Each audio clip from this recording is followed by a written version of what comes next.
Esselamu aleyküm.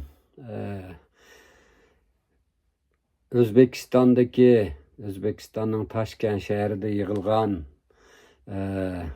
Uygur qarindaşlar, hammalarınki şu vaqt xayrlik bolsun. Bizninki tariximizdeki muhim şəxslərdən biri bolğan dünyavi xarakterlik alim Mahmud Qashqari haqqida yaxshi bir program qilib bizni ko'p xursand qildinglar. Onun için hammanglarga salam, hammanglarni hürmet bilen salamlayman. Men Munacidin akaninki talabi bilen bir qisqa bir Mahmud Qashqari haqida bir qisqa bir video çekip sizlarga avatyapman. Aldı bilan o'zimni qisqacha tanishtiradigan bo'lsam, professor doktor Varis Chaqan o'zim Sharqi Turkiston, ya'ni Uyg'uristonning Otish shahrida tug'ilgan. Keyin 1990-yili bizningki Uyg'uristondagi universitetning tarix fakultetini tamam bitgandan keyin Abdunum rayonlik diniy ishlar idorasida xizmat qilgan. Keyin o'zimning kasbi bo'yicha magistrlik va doktorlik o'qish orzusi bilan 1995-yili Turkiyaga kelib, Turkiyaning Ankara universitetining tarix fakultetida magistrlik va doktorlik o'qidim. Mening asosan magistrlik va doktorlik dissertatsiyam shu, ya'ni shu Qarxalli vaqtidagi manbalardan bo'lgan Divani Lugati Türkiyani Türk Tillar Divani ustida bo'ldi. O'zim Mahmud Qashqari to'g'risida ko'p maqola yozdim, ko'p asarlarni yozdim. Xalqaro ilmiy yig'inlarda Mahmud Qashqari to'g'riliq nurg'un ma'lumotlarni, maqolalarni o'qidim. Hamda Mahmud Qashqarininki o'zining asarida Türk Tillar Divanida o'zining hayoti haqida ko'p tafsiliy ma'lumot yo'q. Shuning uchun bu Mahmud Qashqari nerede tug'ilgan, hozir qaysi yerda, uning mazir qaysi yerda degan shu mazmun ko'p talash tortish bo'lgan. Ammo bu 1978-yildan keyin bizningki Sharqi Turkistonda, ya'ni Uyg'uristonda biraz kengchilik bo'lib, shu vaqtida Uyg'urlarning tarixiy madaniyati haqida nurg'unlagan asarliklar yaratilgan. Shu vaqtlarda bir tadqiqot guruhi qurilib, bular Mahmud Qashqarining asaridan, ondan keyin Mahmud Qashqarininki Hazreti Mollam degan nom bilan atalgan, hozir Qashqarning Konişa naisi Upaldagi shu nimada tug'an mazirdagi shu material qo'lyozmalarni tepib shularni o'qib tadqiq qilish orqali, ya'ni birisi chet elda Mahmud Qashqari bilan munosabatlik asarlarni tadqiq qilish orqali bu Mahmud Qashqarininki asl tug'ilgan yerininki hozirgi shu Qashqarning Konişa naisiga bog'liq Upaldagi Mahmud Qashqari o'zining asarida Aziq deb aytadi. Qumtaq deb qo'ydi hozirgi ismini. Shu yerda tug'ilganligini ispatlagan. Bunun için Mahmud Qashqari şu Qashqar ve etrafında nurg'un yer isimlerini deganda şu o'zining yeri tug'ilgan Aziq degan, ya'ni bizning köy, bizning ilde bir yer deb ikki qatim tilga olgan.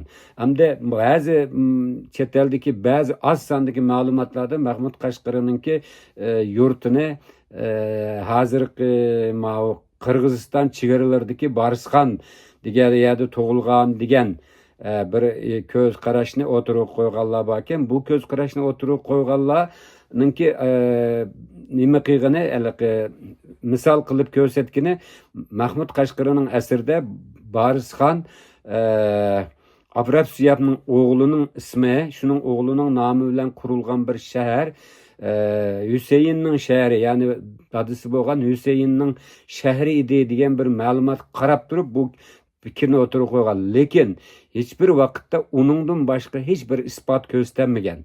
Onun için bu ilmi cihetten ispatlanamagan. Endi Mahmud Qashqari eğer orada o Barısxan degen ya özünün tuğulga yeri bolsa onu dadısının şehri de demeydi yani menin şehrim men tuğulga ya deyiş gerek idi. Onun için bu köz qaraşның ki hiç kandak bir ilmi paketler bolmagaçka bu emelden kaldı desek boludu. Ama Mahmud Qashqari özü şu Qarxallı devletini kurgan hanedan ailesinden kep çıkan bir adam.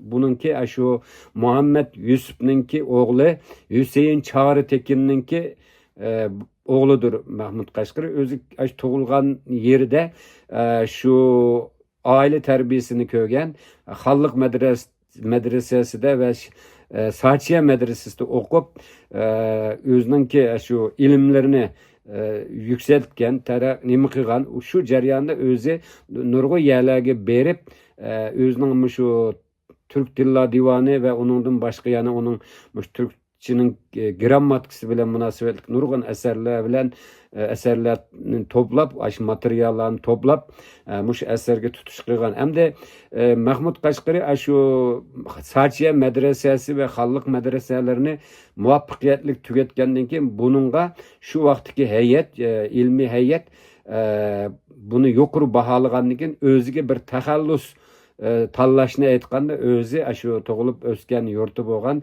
Qashqarni işletken. Yani Mahmud Qashqari degan narsa mana shundan kelgan. Endi bu yerda bu Türkiye'de Mahmud Qashqari to'g'riliq har xil maqolalar nimalar yozilgan. Mahmud Qashqarining Türk Dilla Divanı degan asri dunyoga mashhur bir asar bo'lg'achqa dunyoda nihoyat qiziqarli tema bo'lgan. Bu nurg'unlagan maqolalar yozilgan. Shuning bilan 2008-yili Mahmud Qashqari ile e'lon qilingan Birlashgan Davlatlar Tashkilotininki UNESCO degan qurilish tarafidan Mahmud Qashqari degan yili e'lon qilingandan keyin Mahmud Qashqari bilan munosabatlik dünyanın her kaysi caylarında nait katta ilmi yığınlar açılıp Mahmud Qashqarining hayatı, eseri, onun tesirleri hakkında nurgulluğun ilmi doklatlar verildi.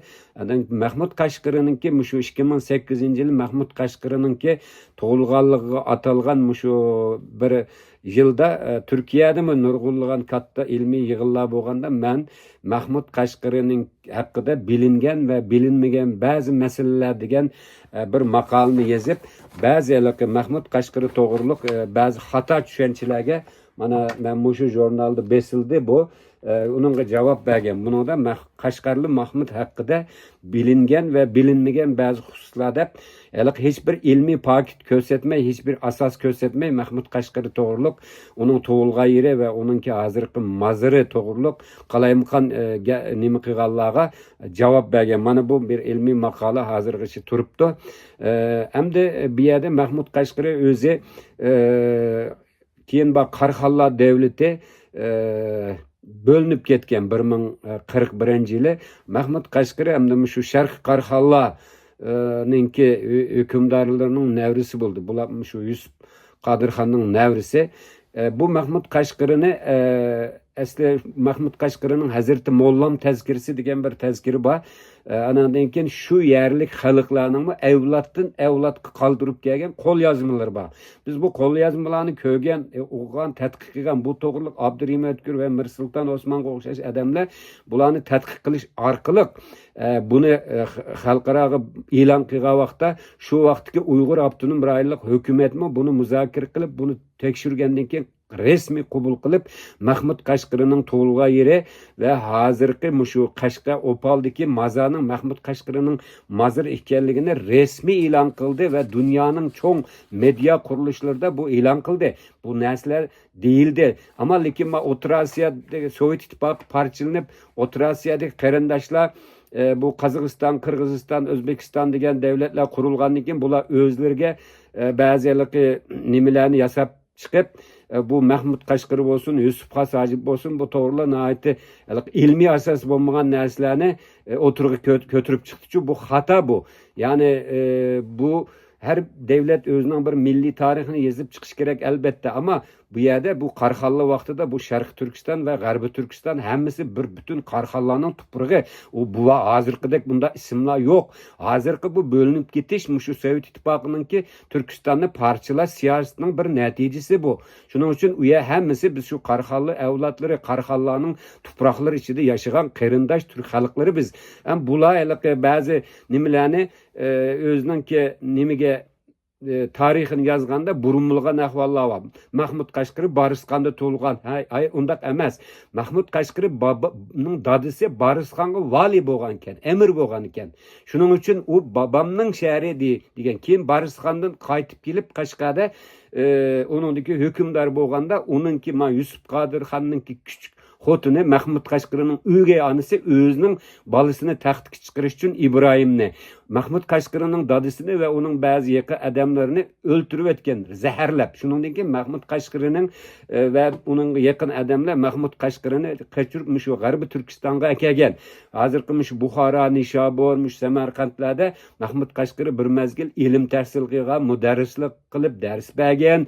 Shu jarayonda o'zining shu boshqa turk xalqlarining hamma yerdagi nimaga joylarga berib, ularning tilini tadqiq qilib, oxiri andan keyin bu G'arbiy Qarxallardimi bir ichki majra chiqqan vaqtida buyuk Selçuklularning hükümdarı Alparslan'ın himayesi bilen Bagdat'a bağlan ve Bagdat'ta bununla ait katta vazife teklif kılınğanda ya men şu bana bir üzemnin tədqiqatını kılıdığan, üzem nem kılıdığan esirimni yazışım için bana fırsat bersanlar dep özü halifeden şunu talep kılganda onunla bir kalıdığan ya anından keyin özününki şu talipleri bilen özüge bilen birge kelganlar turadigan bir yer malikxona, ya'ni mandachi aytganda bir qo'roni bergan ekan. Shuningdan 2 yildek vaqtni sarf qilib Mahmud Qashqari shu mashhur turk tillar divonini yozib, shu vaqtdagi Abbosiy xalifasi Abul Qasimga hadiya qilgan. Bu shu vaqtida dunyoda ansiklopedik mohiyatda yozilgan eng katta eser. Buningda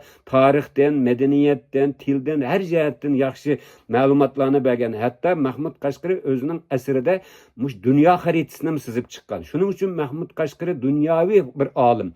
Hamda bu yerda Mahmud Qashqari va Yusuf Xos Hojib to'g'riliq men O'rta Osiyodagi bu jumhuriyatlarga nurg'un qatim yig'inlarga borsam, ba'zi ilmiy asosi bo'lmagan, pakiti yeterlik bo'lmagan ko'z qarashlarni o'tirib qo'yib, mush ishlarni menda qalaymagan qilgan ahvollar bor ekan. Menimcha bu hammamizning o'rtaq mirosi. U sening bu mening deb tortish kerak yo'q.